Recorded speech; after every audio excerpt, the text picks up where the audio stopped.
为情如此低贱，难道还要留恋凡尘？多谢大人替我掩饰，小维感激不尽。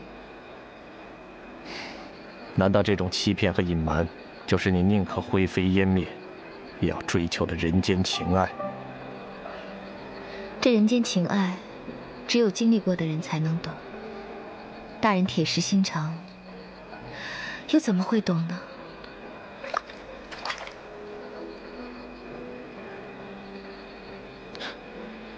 你是懂得人间情爱，可也没见得你有什么好结果。那小维就和大人打个赌吧，就赌在月圆之前，我能否得到王英的爱。如果小维赢了，那就请大人放我一马，从此不要再打扰到我。生也好，死也罢，从此毫无关系。若你输了，又当如何？如果我输了，也不劳大人亲自动手。小维会自毁魂魄，灰飞烟灭。你飞蛾扑火，自取灭亡，本尊为何要与你打赌？就凭大人不忍心杀我，还几次三番的救我。你知道的，人妖不能相爱，否则不会有好结果的。可大人不明白，这几百年来，小维所受的孤独和煎熬，那是比寒冰地狱里的冰刃更加绝望和痛苦的。小维无心修行，也无心悔过，不求长生不老，只求和自己心爱的人在一起。即使明日就魂飞魄散，我也一定要得到王英的爱，因为她是我活在这个世上唯一的希望。还请大人能够成全。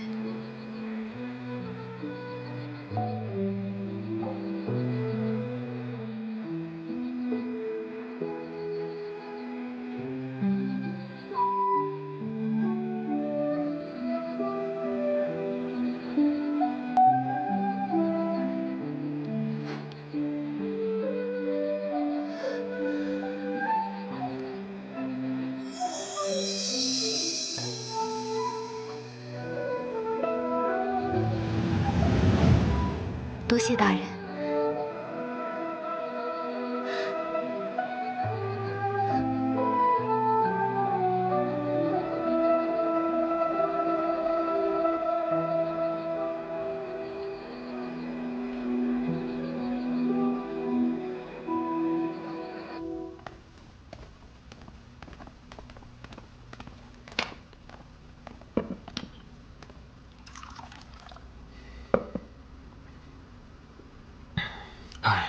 本来可以休息一下的，没想到又折腾了一晚上。难得有机会向大哥表白，却还是……要不咱们去看看小维吧？我说你这个人怎么不依不饶的？我真的看到那个女子很像小维。够了！小维与我们相识时间虽然不长，但她的为人大家有目共睹。你别单凭一时的眼花就怀疑小维，你不觉得你在诋毁小维吗？二弟，不要太激动。我们自然都相信小维，不过莫侍卫向来也不是一个乱说话的人。我们出去一宿，单留小维在家里，也不知道他怎么样了。我看这样吧，我们去看看小维，一来可以证明小维的清白，二来可以让莫侍卫确定他只是一时误会看错了而已，不需要多心猜疑，好不好？好，我同意。我也同意。不就是关心小维，还找这么多理由？三妹。去啊，我没反对啊。走吧。小维，小维，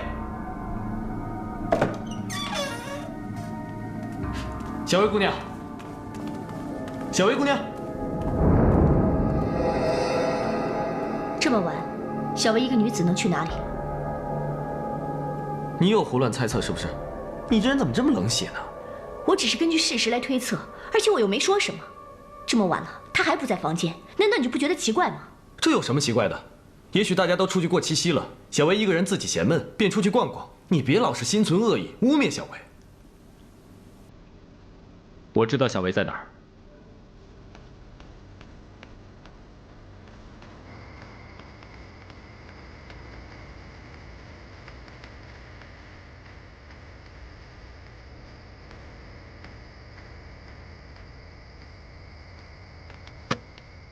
看吧，我说你肯定是误会小薇姑娘了。小薇姑娘这么善良乖顺，你还冤枉她？哼！佛家有云，面由心生，相由心灭。我看你啊，和小薇姑娘简直是天壤之别。你什么你啊？难怪大哥喜爱小薇。小薇的深情忍让，温柔体贴，确实无所不尽。小薇已经好几天没有休息好了，难得她睡着，就别打扰她了。你们也辛苦了一整晚，早点回去休息吧。那小薇她……这你不用担心，我会抱她去我屋里休息。麻烦二弟，今晚我要到你书房暂住一晚了。好，没问题。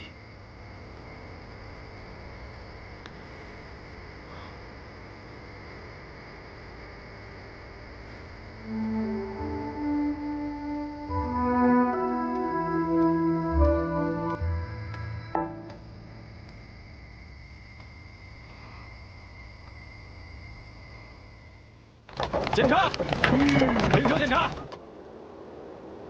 奉命采办炼丹火石之物，请驾。驾。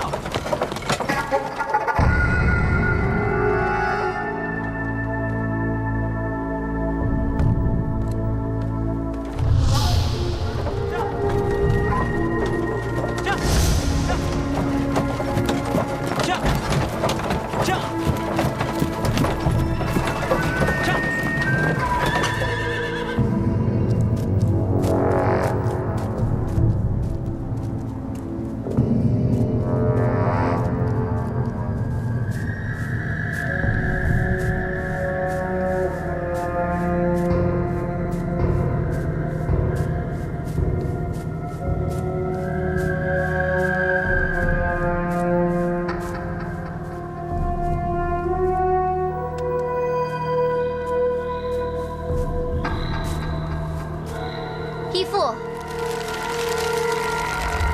你怎么白天出来了？难道就不怕别人看见吗？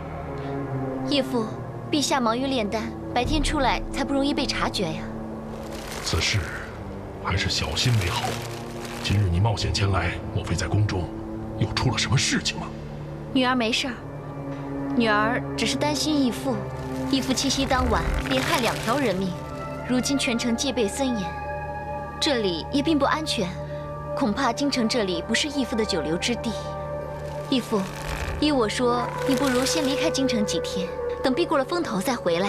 不行，那王英和李靖毁了我千年修行，我不除2人，心有不甘，我绝不会离开此地的。义父，王英武功高强，还有金刀护身，你接连受伤，元气大损，恐怕不是他的对手。李靖人在萧府，又有侍卫保护，我想你也很难接近。我看你还不如出去躲几天，等伤养好了再回来。你不必说了，此事我心意已决，其他事情都由我来做主。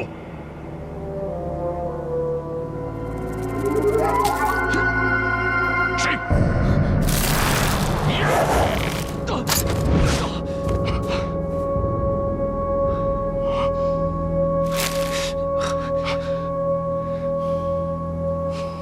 既然落到你们手里，你们想怎么样？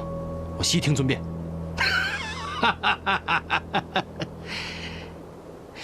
你不要怕，我是不会伤害你的。你与我是同类，既是同类，我又怎能互相残杀呢？呸！要杀我，你就干脆些，别在我临死之前侮辱了我的名声。别这么凶嘛！你若不是妖，身上怎么会有妖印呢？别碰我！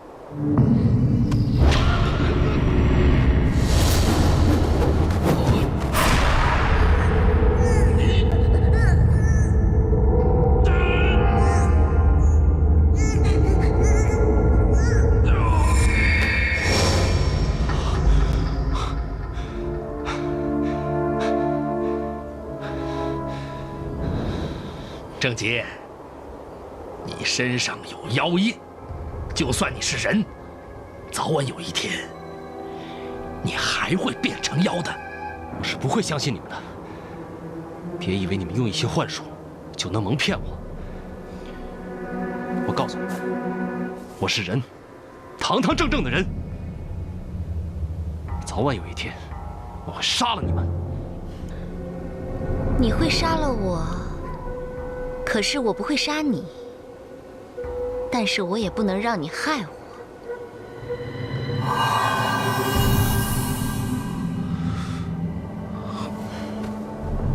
就算是抹去他刚才的记忆，这个人也不会为你所用的。义父放心，女儿修行虽不行，但蛊术却一流，她会听我的话的。你还是好好想想，怎么对付王英和李靖吧。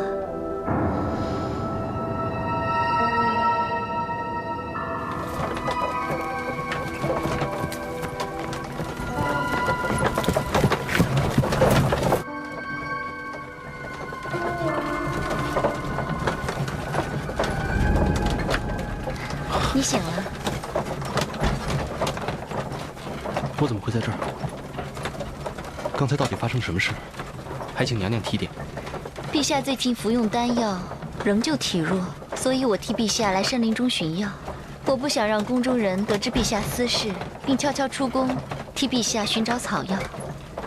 不料惹得郑福为猜疑，一直跟随出宫。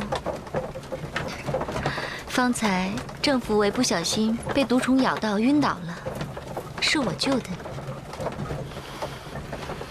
多谢娘娘救命之恩，末将多有冒犯之处，还请娘娘恕罪。